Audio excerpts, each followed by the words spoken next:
2 முறை வெற்றி பெற்ற அதிமுக சட்டமன்ற உறுப்பினர் இதுவரை எந்த வளர்ச்சிப் பணிகளும் செய்யவில்லை என்று அப்பகுதி மக்கள் குற்றம் சாட்டினர்.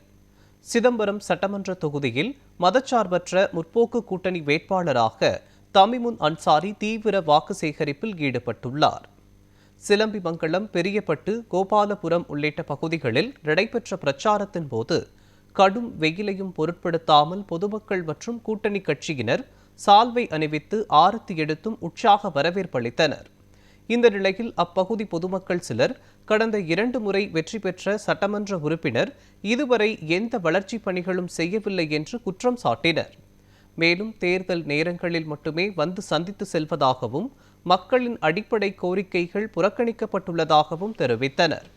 திமுக ஆட்சியில் பல்வேறு நலத்திட்டங்கள் செயல்படுத்தப்பட்டுள்ளதாக கூறிய அவர்கள், இந்த முறை திமுக கூட்டணியில் போட்டியிடும் அன்சாரிக்கு வாய்ப்பளிப்போம், வாக்களிப்போம் என்றும் உறுதியளித்தனர்.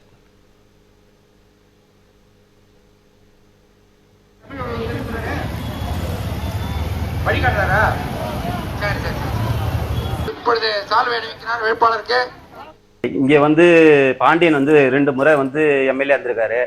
மக்களுக்காக எந்த ஒரு அரசு திட்டங்களும் நல்ல முறையில செய்யல. இங்க அவர் வர்றதெல்லாம் கோயில் திருவிழா, சாவு வீடு, கல்யாண வீடு இந்த மாதிரிக்கு அவர் செய்யறாரு. ஆனா மக்கள் பயன்படுற மாதிரி எந்த ஒரு விஷயமும் செய்யல. தமிழ்மன் அன்சாரி களப்போராளி. அவர் வந்தா நல்லா இருக்குங்கிற மாதிரி மக்கள் நினைக்கிறாங்க. உழைப்புக்கான நாங்கள் கஞ்சி குடிக்காத இருக்கும்போது கூட என்னன்னு எதிர்பார்க்கல பாண்டிய ஐயா. ஆனா இன்னைக்கு ஒரு 5000 கொடுத்தாரு. அன்னைக்கு 4 மக்கள் எங்களை அந்த 5000 எனக்கு ஒரு 5 நாள் கஞ்சி கிடைச்சது. அது எங்களுக்கு ரொம்ப போதுமானதா போச்சு. இனியும் டிஎம்க ஜெயிக்கணும், அது வாழணும். அந்த டிஎம்க ஆதரவுல ஒரு ஆலமரம் மாதிரி இருக்கணும். அது நிலையில நாங்க வாழணும். 2 முறை பாண்டிய எம்எல்ஏ 10 ஆண்டு காலம் ஆட்சி நடத்திருக்காரு. இது வரைக்கும் எங்க சிதம்பரம் தொகுதிக்கான ஒரு இதை நல்லதை எதுவுமே செஞ்சது கிடையாது. இப்ப திமுக சார்பில் தமிழ்மன் அன்சாரி வேட்பாளர் இருக்காரு. அவருக்கு ஓட்டு போடலாம்னு எதிர்பார்க்குறோம்.